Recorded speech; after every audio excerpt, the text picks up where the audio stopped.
We're ready? Hello, everyone. Thank you for joining us. The Minister of Defense and Secretary of Defense will now deliver statements to the press, and we'll have a few questions at the end. Please, Minister. U.S. Secretary of Defense, General Lloyd Austin, when you said that you stand with Israel, you showed up. You stand here with us. Mr. Secretary, you have shown us what it means to be an ally, to be a friend, to be a brother. The Secretary and I have just left the war room. We sat where decisions are made on Israeli security, on our most sensitive interests. I briefed the Secretary on strategic developments in our region, and the Chief of Staff, together with the IDF leadership, shared our operations. Defense cooperation and U.S. support in the Pentagon, in the White House, in the Congress, ensure freedom of operation and enforce our capabilities. We received the second aircraft carrying essential munition to the IDF.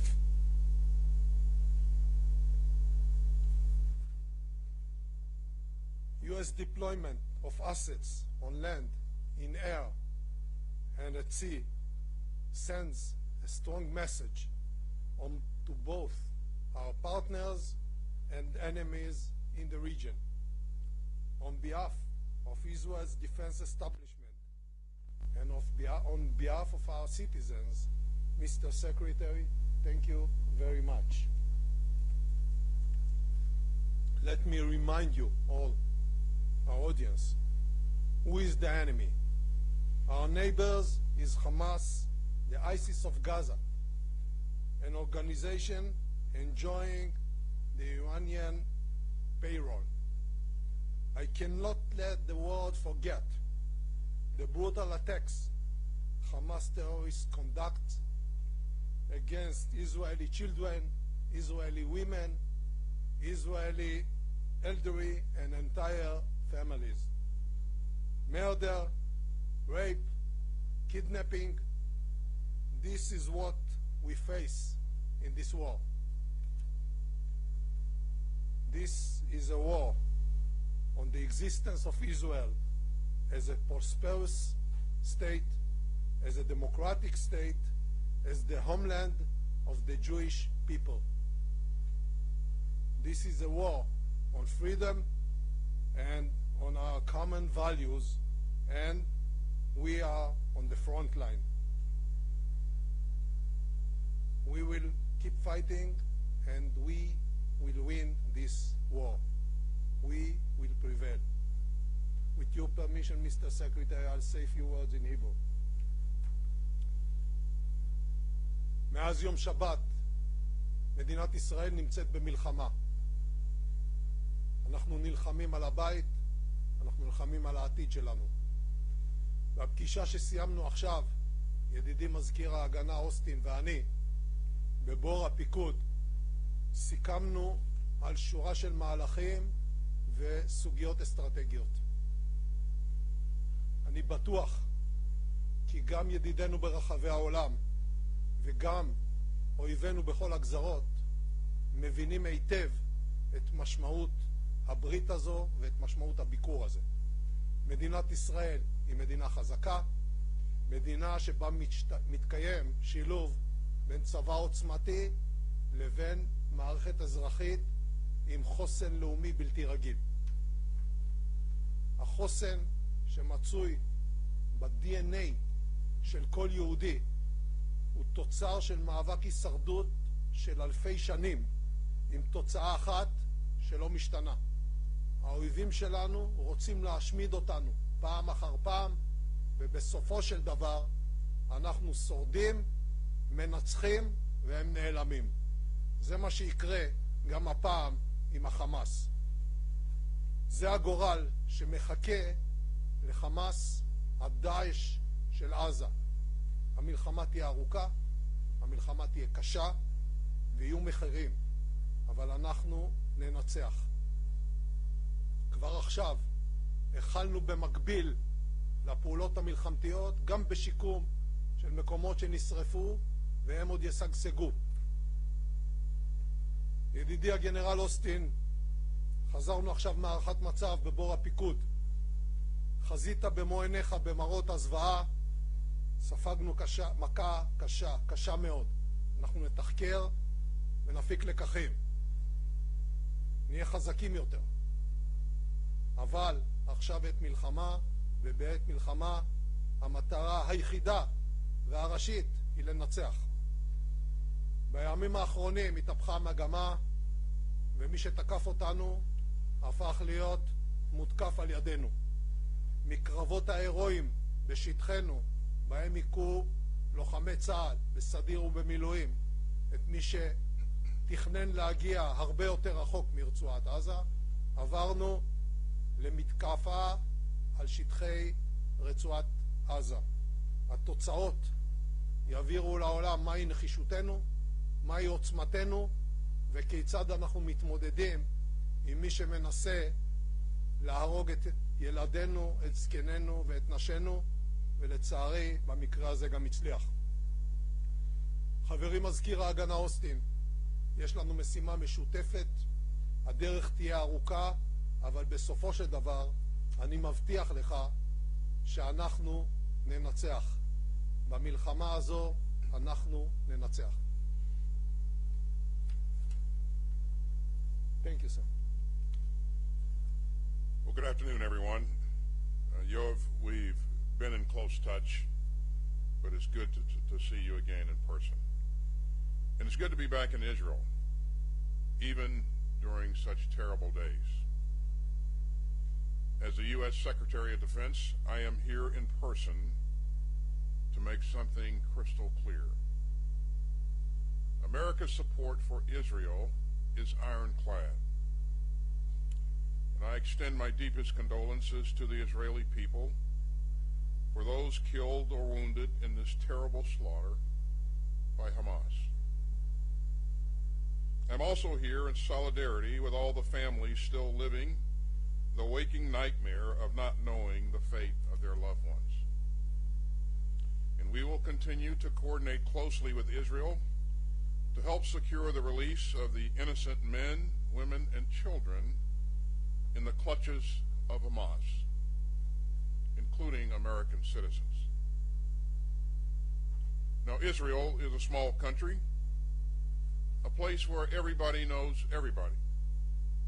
And in times of trial, the intimacy of your society deepens the intimacy of your grief. But that's not a weakness. It is a profound strength.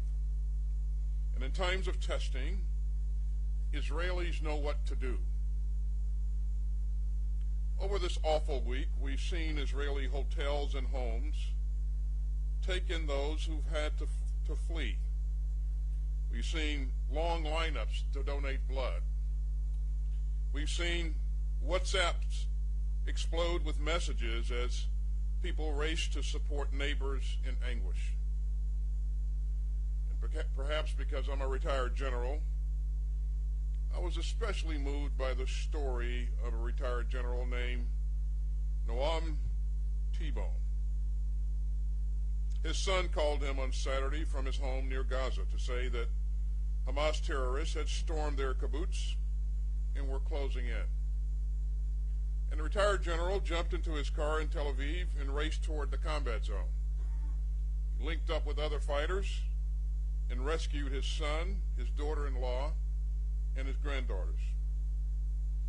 And when the general arrived at their house, one of his granddaughters just said, "Grandpa's here." And these are rays of hope in a terrible week. And in times like these, sometimes the best thing that a friend can do is just to show up and to get to work. Now, this is no time for neutrality or for false equivalence or for excuses for the inexcusable. There is never any justification for terrorism. And that's especially true after this rampage by Hamas. And anyone who wants lasting peace and security for this region must condemn and isolate Hamas. Hamas does not speak for the Palestinian people or their legitimate hopes for dignity, security, and statehood and peace alongside Israel. As a former commander of Central Command, the deliberate cruelty of Hamas vividly reminds me of ISIS. Bloodthirsty, fanatical, and hateful. And like ISIS, Hamas has nothing to offer but zealotry, bigotry, and death. The world has just witnessed a great evil. The deadliest attack on civilians in the history of the state of Israel, and the bloodiest day in Jewish history since the end of the Holocaust. So make no mistake, the United States will make sure that Israel has what it needs to defend itself. And Israel has a right to protect its people. You know, and there are many phone calls this week. President Biden has told Prime Minister Netanyahu that the United States would also respond swiftly and decisively to such a massive terrorist assault. And the president also underscored that democracies like ours are stronger and more secure when we uphold the laws of war. Terrorists like Hamas deliberately target civilians, but democracies don't. This is a time for resolve and not revenge, for purpose and not panic, and for security and not surrender. At President Biden's direction, we have moved urgently to respond to this crisis and to send a strong message of deterrence. The USS Gerald R. Ford Carrier Strike Group is now in the region, led by the largest aircraft carrier in the world. We've augmented U.S. fighter aircraft squadrons in the Middle East, and the U.S. Department of Defense stands fully ready to deploy additional assets if necessary. As President Biden has said, for any country, for any group, or anyone thinking about trying to take advantage of this atrocity, to try to widen the conflict or to spill more blood, we have just one word: don't. The world is watching, and so are we. And we aren't going anywhere. We will remain in close contact with our valued partners across the region, and security assistance from the Department of Defense is already rapidly flowing into Israel. That includes munitions and air defense capabilities and other equipment and resources. It also includes more interceptors for Iron Dome to save Israeli lives. And we will continue to ensure that Israel has what it needs to keep itself secure. Now, Hamas attacked at a time of global challenge. But the United States is the most powerful country in the world, and we remain fully able to project power and uphold our commitments and direct resources to multiple theaters. So we will stand with Israel even as we stand with Ukraine. The United States can walk and chew gum at the same time. And U.S. security assistance to Israel will flow in at the speed of war. And as this harrowing week draws to a close, And as Shabbat draws near, we stand together, and we stand strong. The United States has Israel's back, and that is not negotiable, and it never will be. And after this terrible week, I wish you and all the people of Israel Shabbat Shalom. Thank you. We'll be starting with the questions, starting with Alon Ben David, Channel 13. Thank you, Mr. Secretary. Your presence in the Eastern Mediterranean clearly projects power, but should Israel be attacked from the north, from Hezbollah in Lebanon, will you be willing to exercise your force and join the fighting? I ordered additional assets to the region to bolster deterrence. And again, the message that we would send to any country or group thinking to take advantage of this situation and widen the conflict, don't. I won't speculate on anything that could happen in the future. I will just tell you clearly that the United States will continue to support Israel's right to defend itself. Please, a question to the Defense Minister. השר גלנט, דיברת בתחילת השבוע על כך שהמטרה של המבצע היא למחוק את חמאס. ואזרחי ישראל שואלים את עצמם מה המשמעות של זה. האם תוכל להסביר לנו מה אתה מקווה להשיג במהלך הצבאי שלך ואיך הוא אמור להסתיים, באיזה מצב חמאס יימצא? אנחנו נמוטט את שלטון החמאס, אנחנו נחסל את היכולת הצבאית של חמאס, אנחנו נוודא שהאיום הזה לא קיים בגבולות שלנו, זה יהיה ממושך, זה יהיה קטלני, זה יהיה עוצמתי, וזה יהיה לתמיד. Matt Seiler, ABC.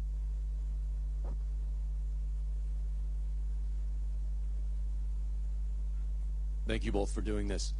Secretary Austin, the U.S. administration has told Israel to avoid causing civilian casualties and to uphold what you called just now the laws of war. Given how Hamas fights, deliberately launching operations from dense civilian areas, how could Israel permanently end the terrorist threat posed by Hamas without inevitably risking many civilian lives?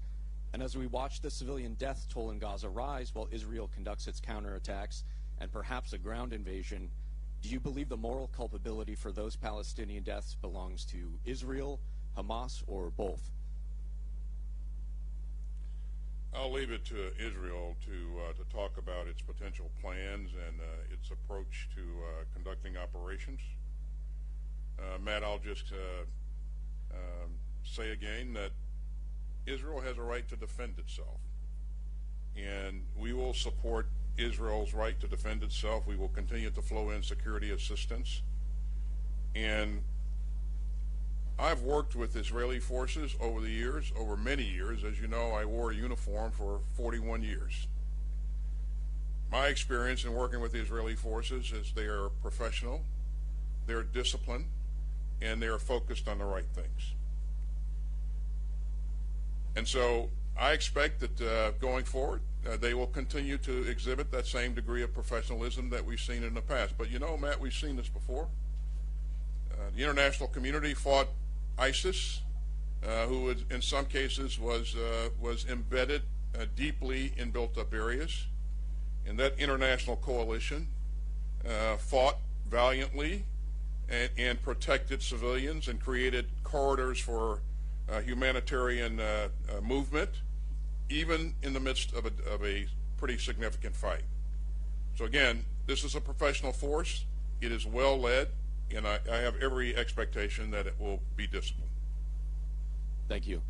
And for Minister Gallant, have you seen evidence that Iran was directly involved in planning or executing the recent attack on your country, or any signs that either Iran or its proxies are seeking to exploit the situation?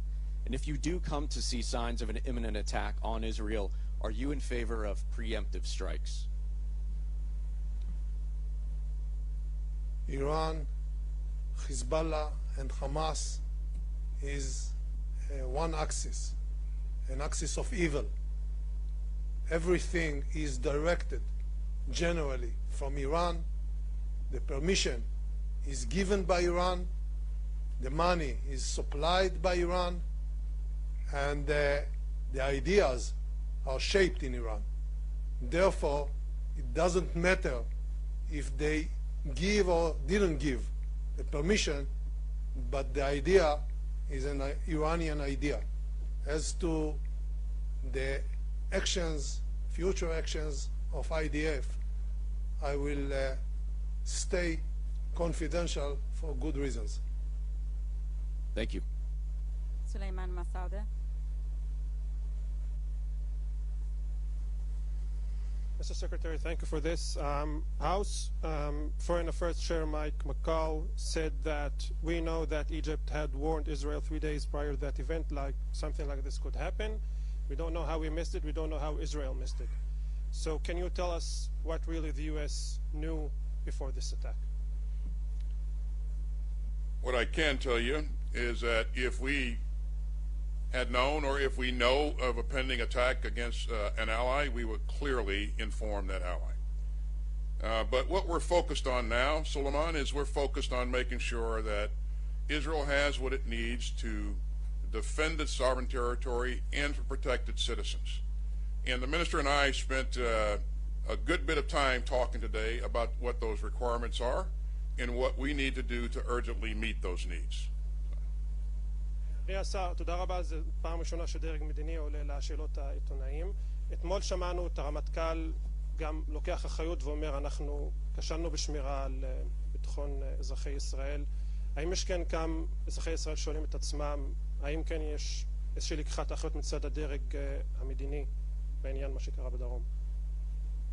אנחנו ספגנו התקפה קשה עם מחירים מאוד כבדים. יהיה זמן לתחקר את העניין הזה. בעת הזו, גם אני, גם המטה הכללי, הרמטכ"ל וכל לוחמי צה"ל, אנשי השב"כ, אנשי המוסד, משטרת ישראל, כולנו ממוקדים בהתאם להנחיות שנתתי בדבר אחד, לנצח ולהביס את חמאס כפי שפירטתי. זה מה שנקבע, זה הדירקטיבה של ממשלת ישראל וזה מה שיהיה. And last question from Tom Secretary.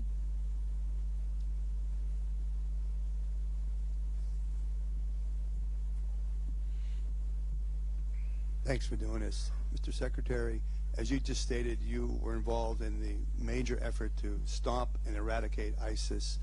When you talk to the minister and others, and that experience courses through you, what kind of lessons learned do you feel or might be helpful in this case, especially dealing with that whole urban situation that you just referred to, the evacuation of civilians from Gaza, those kind of challenges? What kind of ideas and thoughts that you have that you can share, please? Well, thanks, Tom. I would tell you that encountering ISIS, I felt as if we were staring evil in the eye. It was truly evil. And what we've seen from Hamas, it takes that evil to another level. And so that's the first thing that we need to remember and consider. There are a number of things that we talked about today that there are some lessons learned that we'd be more than happy to share with our allies here in terms of operating effectively in dense urban terrain, creating safe humanitarian corridors, making sure that we're thoughtful about how we shape the battle, and making sure that our objectives are well defined, and so we'll continue to share the lessons that we've learned over the years, and of course, as the Israelis prosecute this fight, we will learn lessons from them, and so I think it's this great teamwork that has served us both well over the years, and we'll continue that. Mr. Minister, there's been some confusion over the 24-hour deadline that Israel announced for civilians in Gaza to move south, to evacuate and move south. There was a 24-hour deadline initially reported, and then there's been reports that Israel has modified that, have left it open. In other words, not sticking to 24 hours of a deadline. would you please clarify specifically, is there going to be a deadline? What can you tell us about the deadline? And what will Israel do, if anything, to help civilians move? Some of the people have said that's Hamas's problem. It's not our problem. Well, first of all, I would like to remind all of us what happened less than a week ago. 1,200 Israelis were brutally murdered, raped, burned alive. Kids were tied one to the other and shot at their hand. This is Hamas. This is the ISIS of Gaza. And as the Secretary said, they took evil to another level. That's first issue. Second, Israel never and ever will not shoot civilians in purpose.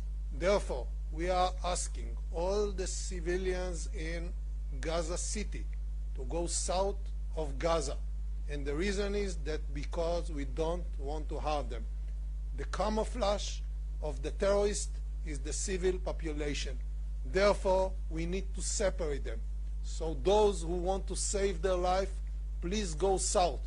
We are going to destroy Hamas infrastructures, Hamas headquarters, Hamas military establishment, and take this phenomena out of Gaza and out of the earth. They cannot live among human civilized people. But 24 hours, is that deadline still holding, the 24 hours? Thank you very much. We're done for today. Thank you.